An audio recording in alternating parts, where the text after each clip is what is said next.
بسم اللہ الرحمن الرحیم۔ فیکٹیکل کے معزز ناظرین کو السلام علیکم۔ ناظرین محترم، انڈونیشیا کے جزائر کے قریب سمندری پانی اس قدر صاف ہوتا ہے کہ غوطہ خور ان پانیوں میں موجود آبی حیات کو دیکھنے کے لیے دور دور سے آتے ہیں۔ اس کے علاوہ اس علاقے کا سمندری پانی گرم بھی ہوتا ہے، جس وجہ سے اس میں کافی دیر تک رہنا غوطہ خوروں کے لیے کوئی مسئلے کی بات نہیں ہوتی۔ انہی چیزوں سے فائدہ اٹھاتے ہوئے غوطہ خوروں کا ایک گروہ سمندر میں سرچ کرنے کے لیے آج اپنے آکسیجن ٹینکس کے ساتھ اترا تو انہیں جو دیکھا اسے دیکھ کر وہ حیران رہ گئے۔ سمندر کی تہہ میں بہت سے پنجرے نصب کیے گئے تھے اور ان پنجروں میں شارکس کی طرح کی مچھلیاں، جنہیں ڈوگونگس کہتے ہیں، بندھی تھیں۔ ان مچھلیوں کو ایک موٹی سی رسی کے ذریعے پنجرے کے ساتھ مضبوطی کے ساتھ باندھا گیا تھا۔ ایک مچھلی کو دم کے ساتھ ایک موٹی رسی کے ذریعے باندھا گیا تھا، جبکہ ایک اور شارک کو پنجرے میں بند تو کیا گیا تھا لیکن اس کو دم سے باندھا نہیں گیا تھا۔ بڑی مچھلی جس کو پنجرے میں باندھا گیا تھا وہ ماں تھی اور اس کا بچہ الگ پنجرے میں بند کیا گیا تھا۔ غوطہ خوروں نے ان مچھلیوں اور ان کے ساتھ کیے جانے والے اس ظلم کی تصاویر اور ویڈیوز بنائیں۔ غوطہ خوروں نے پانی سے باہر آنے کے بعد اس بارے میں تحقیق کی کہ آخر کس نے ان مچھلیوں کو سمندر کی تہہ میں قید کر رکھا ہے، تو ان کو مقامی لوگوں نے ساری حقیقت بتا دی۔ انہیں بتایا کہ یہ کام مقامی مچھیروں کا ہے، جن نے ان مچھلیوں کو پکڑ کر سمندر کی تہہ میں قید کیا ہے۔ یہ مچھیرے اس علاقے میں آنے والے سیاحوں سے بھاری رقم وصول کر کے ان کو سمندر کی تہہ میں لے جاتے ہیں اور ان مچھلیوں کی سیر کرواتے ہیں۔ سیاح ان مچھلیوں کو دیکھ کر خوش ہوتے ہیں اور ان کے ساتھ سیلفیز بنوا کر واپس سطح پر آ جاتے ہیں۔ غوطہ خوروں نے یہ بھی بتایا کہ ان شارکس نما مچھلیوں کی دم پر رسی اس قدر کس کر بندھی تھی کہ وہ ان کی دم پر ایک گہرا زخم بنا چکی تھی۔ غوطہ خوروں نے ان کو قید کرنے والے انسانوں کو ڈھونڈا اور ان کو بتایا کہ آپ نے جو مچھلیاں قید کر رکھی ہیں یہ ایک نایاب نسل کی مچھلیاں ہیں۔ انہیں یہ بھی بتایا کہ یہ مچھلیاں سخت زخمی بھی ہیں۔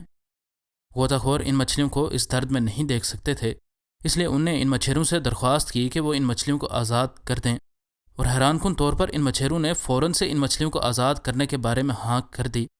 ان غوطہ خوروں کو بجائے خوشی کے گہرا شک ہوا کہ کہیں ان لوگوں نے ہمارے ساتھ فراڈ تو نہیں کیا۔ وہ ان مقامی مچھیروں کے خلاف کچھ بھی نہ کر سکتے تھے۔ اس کے علاوہ ان کو کچھ لوگوں کی جانب سے جزیرے سے نکل جانے کی دھمکیاں بھی ملیں، اس لیے آخر بادل نہ خواستہ ان نے ویڈیوز کو اپنے انسٹاگرام اکاؤنٹ پر شیئر کر دیا۔ انہوں نے کہا کہ یہ مچھلیاں بہت درد میں ہیں اور بہت زیادہ زخمی بھی ہیں۔ ان کی یہ خبر جلد ہی سوشل میڈیا کے ذریعے انڈونیشیا کے فشریز ڈپارٹمنٹ کے وزیر تک پہنچ گئی اور انہوں نے متعلقہ ڈپارٹمنٹس کو سخت ایکشن لینے کو کہا۔ حکومتی عہدیداروں کی ایک ٹیم نے ان غوطہ خوروں سے رابطہ کر کے ان سے ان مچھلیوں کے پنجروں کی جگہ پوچھی، جو کہ ان نے فوراً سے بتا دی۔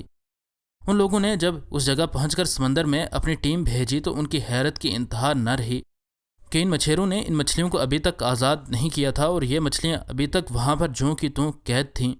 ان مچھلیوں کو قریب سے دیکھنے پر ان لوگوں کو ان مچھلیوں کے جسم پر کئی زخم اور رسیوں کے نشان ملے، جس سے ان کے لیے یہ اندازہ کرنا مشکل نہ تھا کہ ان مچھلیوں کو اس جگہ ایک لمبے عرصے سے قید کیا گیا ہے۔ یہ مچھلیاں تو خوش قسمت ہیں کہ ان پر ہونے والے ظلم کو ان غوطہ خوروں نے دیکھ لیا، ورنہ شاید مرتے دم تک یہ انہی پنجروں میں قید رہتیں، اور نہ جانے آج بھی کتنی ایسی مچھلیاں یوں پابند سلاسل ہوں گی اور انسانی ظلم سے تنگ اور انسانی ہمدردی کی منتظر ہوں گی۔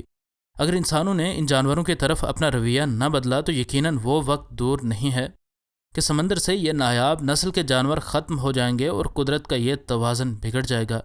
جس طرح زمین پر موجود جنگلات میں کئی طرح کے جنگلی جانور موجود ہیں، اسی طرح سمندر میں بھی سمندری جانوروں کی ایک پوری دنیا موجود ہے۔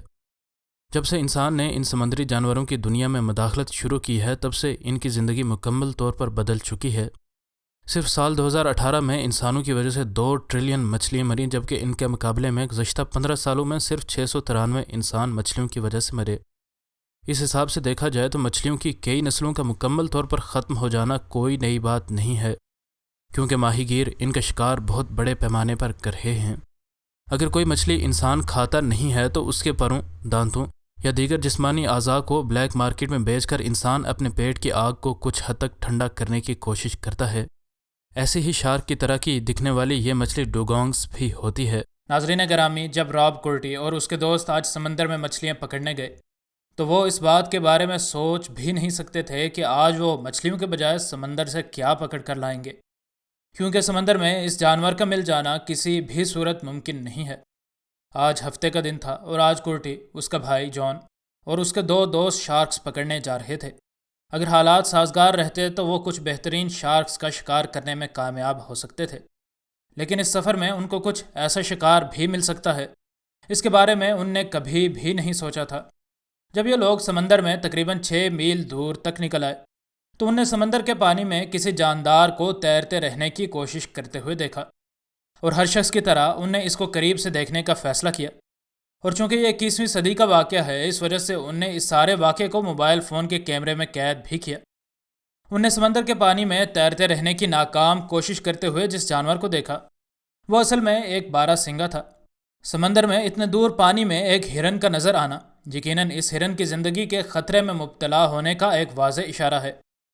ان میں سے کورٹلینڈ براؤن نامی ایک شخص نے فاکس نیوز کو دیے جانے والے اپنے انٹرویو میں بتایا کہ ہمیں اس پر یقین نہیں آ رہا تھا کہ ہماری آنکھیں درست دیکھ رہی ہیں۔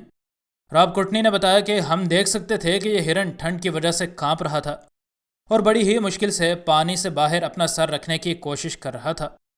ان لوگوں کے پاس فیصلہ کرنے کے لیے زیادہ وقت نہیں تھا، اور اگر یہ لوگ جلد ہی کوئی فیصلہ نہ کرتے تو یقیناً یہ جانور موت کی آغوش میں جا چکا ہوتا۔ ان لوگوں نے جلد ہی اس کو ریسکیو کرنے کا ایک پلان بنا لیا۔ اگرچہ ان کا پلان ناممکن لگ رہا تھا، لیکن اگر وہ اس میں کامیاب ہو جاتے تو وہ اس بیچارے جانور کی جان بچانے میں یقیناً کامیاب ہو سکتے تھے۔ انہوں نے اپنی کشتی اس ہرن کے قریب کی اور آخرکار وہ اس ہرن کے سینگوں میں ایک رسی کو باندھنے میں کامیاب ہو گئے۔ اس کے بعد انہوں نے اس کو آہستہ سے اس کشتی کی طرف کھینچ کر کشتی کی ایک ہک سے اس کو باندھ لیا اور پھر وہ ساحل کی جانب روانہ ہو گئے۔ بدقسمتی سے یہ ہرن سمندر کی موجوں کی نظر ہو گیا تھا۔ ان لوگوں نے اس کو انتہائی آہستہ رفتار کے ساتھ ساحل کی جانب لایا تاکہ ڈر کر جھٹپٹائے نہ اور یوں ایک بار پھر سے سمندر کی بے رحم موجوں کی نظر نہ ہو جائے۔ آخرکار تقریباً 6 کلومیٹر فی گھنٹہ کی رفتار سے کشتی چلاتے یہ لوگ ساحل کے قریب پہنچ گئے، اور اب یہ بات واضح تھی کہ اس ہرن کے اندر اپنی ٹانگوں پر کھڑے ہونے کی ہمت ختم ہو چکی تھی۔ اس وجہ سے کورٹنی نے ایک لائف جیکٹ پہنی اور پانی میں چھلانگ لگا دی۔ اس نے اس نیم بے ہوش ہرن کو پکڑا اور اسے لے کر ساحل کی جانب تیرنے لگا۔ اتنے بڑے جانور کو پانی میں سنبھال پانا بے حد مشکل ہوا ہوگا، لیکن کسی طرح کورٹنی نے کامیابی سے یہ کام کر لیا، اور یہ ہرن خوش قسمتی سے اب کامیابی سے زمین پر پہنچ چکا تھا۔ لیکن وہ اتنا ٹھنڈا ہو چکا تھا کہ ایسا لگ رہا تھا کہ اب اس کا آخری سانس بالکل قریب ہے۔ اسی اثنا میں قریب موجود لوگ کمبل لے کر آ گئے اور اس جانور پر ڈال دیا تاکہ شاید یہ زندہ بچ سکے۔ کافی دیر کمبل میں رہنے کے بعد بھی یہ ہرن ہوش میں نہ آیا، لیکن لوگوں نے ہمت نہ ہاری اور آخرکار یہ ہرن ہوش میں آ گیا اور لڑکھڑاتی ٹانگوں کے ساتھ اٹھ کر کھڑے ہونے کی اس نے کوشش کی، اور کٹنی کی تھوڑی سی مدد سے یہ ہرن اب اٹھ کر کھڑا ہو چکا تھا اور اب وہ اپنے گھر یعنی جنگل میں جانے کے لیے آزاد تھا۔